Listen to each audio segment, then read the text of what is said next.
Fala bruxinha, fala bruxinho, eu sou o Bruno Lima e hoje vim aqui te ajudar a desvendar os mistérios da matemática.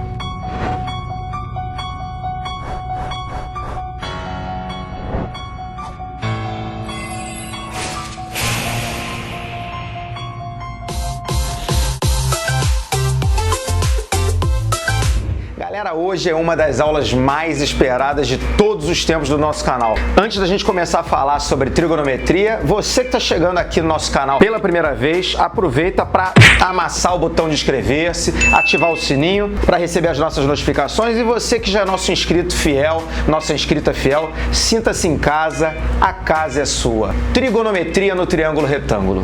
Vamos primeiro fatiar essa palavra trigonometria para a gente saber do que a gente vai tratar na aula de hoje. Trigono quer dizer triângulo, metria, medida. A trigonometria já é usada há muitos e muitos séculos pelos homens, não da maneira como a gente conhece hoje. Antigamente, quando a gente não tinha a tecnologia que a gente tem hoje, os homens, para medir distâncias entre locais, entre lugares, distâncias entre as estrelas, eles usavam os primórdios da trigonometria, os princípios básicos da trigonometria. Ela era usada na navegação, ela era usada na astronomia, ela era usada também... Agora me faltou a palavra. Tava com tudo isso decoradinho. Era usada também na agrimensura. O tempo foi passando, a humanidade foi se desenvolvendo, até que surge Hiparco de Niceia, por volta do século II a.C., um grego que é considerado como precursor, bonita palavra, né? O pai da trigonometria, porque foi o primeiro cientista a relacionar lados e ângulos de um triângulo. E a trigonometria, que é a básica pra gente hoje, ela é usada na topografia, ela é usada na engenharia e até na aviação. E vamos trabalhar a trigonometria no triângulo retângulo primeiramente, que é aquele triângulo que tem um ângulo de 90 graus, como a gente bem sabe, porque a gente já estudou isso com a tia Creide. Então, vamos começar a nossa brincadeira aqui. A gente tem um triângulo retângulo ABC, vértices ABC. Eu tenho um ângulo alfa que eu coloquei aqui no vértice B para vocês. E aí a gente tem o ângulo reto no vértice A e o lado que está oposto a esse ângulo de 90, a gente vai chamar de hipotenusa. E no caso aqui da nossa figura, eu vou chamar essa hipotenusa com Azinho, vou chamar de Azinho. O lado que está oposto, o lado que está na frente desse ângulo alfa, eu vou chamar de cateto oposto ao ângulo alfa, cateto oposto a alfa, e vou dar o nome dele de Bzinho. Já o outro lado, o lado que sobrou, que é um lado vizinho a esse ângulo alfa, mas não a hipotenusa, eu vou chamar de cateto adjacente. Cateto adjacente a alfa. E eu vou chamar ele de Czinho. Lembrando que adjacente quer dizer vizinho. Beleza? E aí a gente tem o seguinte, se eu traçar DE e FG paralelos a esse lado aqui, AC, olha as figuras que a gente vai formar a partir desse traçado. Eu tenho aqui, que eu vou chamar de DE, que vai ser paralelo a AC e, portanto, vai formar 90 graus. Tem um outro segmento FG, que também vai ser paralelo a AC e, portanto, vai formar 90 graus. O aluno mais atento já está vendo que está aparecendo aqui uma das figuras, Está aparecendo aqui um dos conteúdos mais famosos da matemática. A gente pode ver que esses triângulos que a gente formou aqui, a gente tem o triângulo BFG, a gente tem o triângulo BDE, a gente tem o triângulo BAC. Esses triângulos são semelhantes. Mas por que, Brunão, eles são semelhantes? Boa pergunta, meu nobre. Eles são semelhantes pelo caso AA, o caso mais famoso de semelhança, que é o caso ângulo-ângulo. Ou seja, concluindo, os triângulos ABC, os triângulos DEB e os triângulos FGB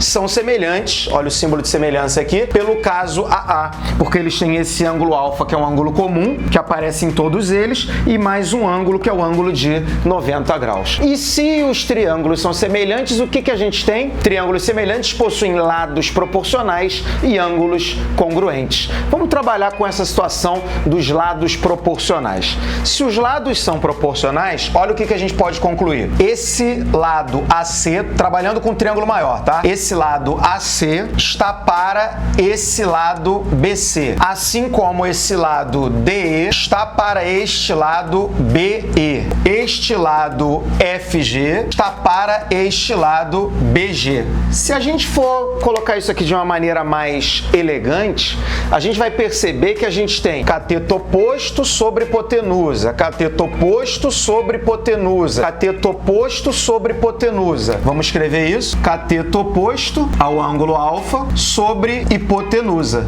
Essa razão trigonométrica, isso aqui é uma razão, né? Essa razão trigonométrica vai receber o nome de seno do ângulo alfa e vai ser representado como sen de alfa. Esse aqui é o seno do ângulo alfa. Tranquilo até aqui? Beleza? Dando sequência, só que agora trabalhando com outros lados, a gente pode concluir também o seguinte. Vamos agora, ao invés de trabalhar com cateto oposto, vamos trabalhar cateto adjacente. Cateto adjacente, AB, está para a hipotenusa, BC. Já pegou aí a sequência que eu estou querendo concluir com vocês? Já pegou a lógica? BD está para BE, assim como BF está para BG também. Agora, o que a gente concluiu? A gente está trabalhando com cateto adjacente sobre hipotenusa, cateto adjacente sobre hipotenusa, cateto adjacente sobre hipotenusa, cateto adjacente a alfa sobre hipotenusa. Essa razão trigonométrica vai ter um nome especial também. Esse vai ser o nosso cosseno. O cosseno, que vai ser representado como cos de alfa, é o cosseno do ângulo alfa. E finalmente, a última razão trigonométrica que a gente vai concluir, a gente vai ter cateto oposto, AC, sobre cateto adjacente, AB, cateto oposto, DE, sobre cateto adjacente, BD, cateto oposto, FG, sobre cateto adjacente, BF. Então, nós temos cateto oposto a alfa sobre cateto adjacente a alfa. Essa razão trigonométrica a gente vai dar o nome de tangente de alfa e vamos representar como TG de alfa ou tan de alfa, como alguns livros e alguns autores preferem chamar. Essa é a nossa tangente de alfa. Portanto, temos aqui as três razões trigonométricas principais quando a gente trabalha com triângulo retângulo. E aí, você pode estar confuso. Que maneira, Brunão, eu vou conseguir decorar tanta coisa, é uma confusão. A primeira coisa que eu tenho que dizer para vocês é calma, confia no bruxo. Toda essa demonstração que eu fiz aqui, você não precisa decorar, não precisa guardar. O que é importante para vocês entenderem é o que está nessas caixinhas azuis aqui, tranquilo? E aí eu vou fazer valer uso de uma ajuda que eu tive de uma professora de Goiás, a professora Araceli. Agradeço a ela por ter chegado essa música para mim através de um aluno que a gente teve em comum, que dizia o seguinte: para a gente guardar essas informações, vale a pena você decorar o que eu vou cantar para você agora. Som na caixa, DJ. Cateto oposto sobre cateto adjacente, é assim que formamos a tangente, e o seno também se usa.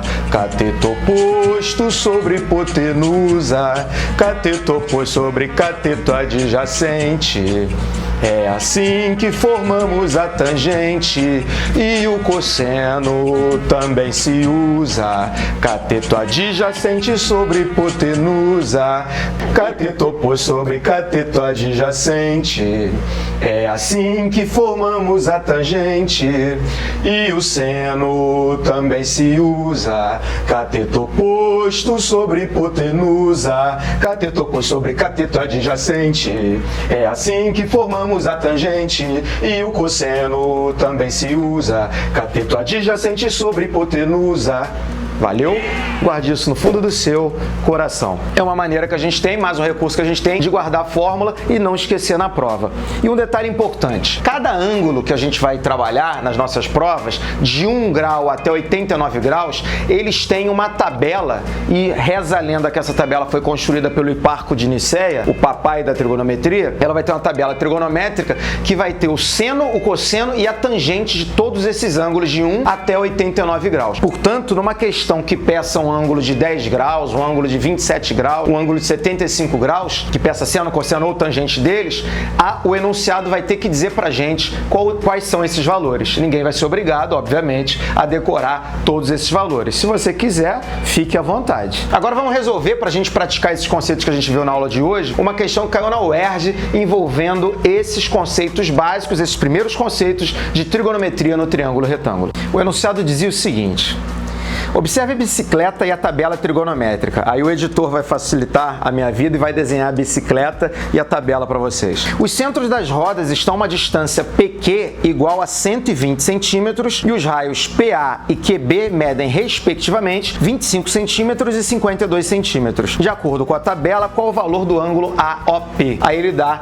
4 opções. Lembrando que o vestibular da UERJ, ele dá 4 opções na múltipla escolha no exame de qualificação. Bom, eu desenhei o triângulo aqui, os triângulos pra gente, que é o que interessa pra gente poder resolver e usar a trigonometria. E agora eu vou pegar as informações do enunciado e colocar na nossa figura. Ele disse que o raio PA mede 25 centímetros, isso aqui mede 25 centímetros, e disse que o raio QB, que é o raio da roda maior que a gente tem aí da bicicleta, é 52 centímetros. Ele disse também que os centros das rodas estão a uma distância PQ de 120 centímetros. Essa distância aqui é 120 centímetros. E ele quer saber qual é o ângulo AOP. Ele quer saber esse ângulo daqui, esse ângulo que eu vou chamar de ângulo alfa. Beleza? Então agora a gente vai ter que usar a trigonometria.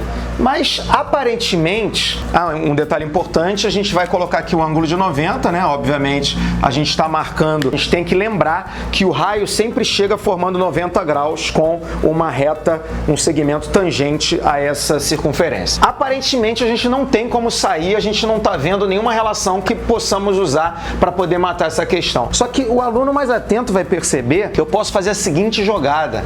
Eu posso traçar um novo triângulo aqui, um novo triângulo retângulo aqui, e esse segmento que a gente tem, esse segmento aqui, vai ser o todo, que é 52, menos o 25. Comecei a entender.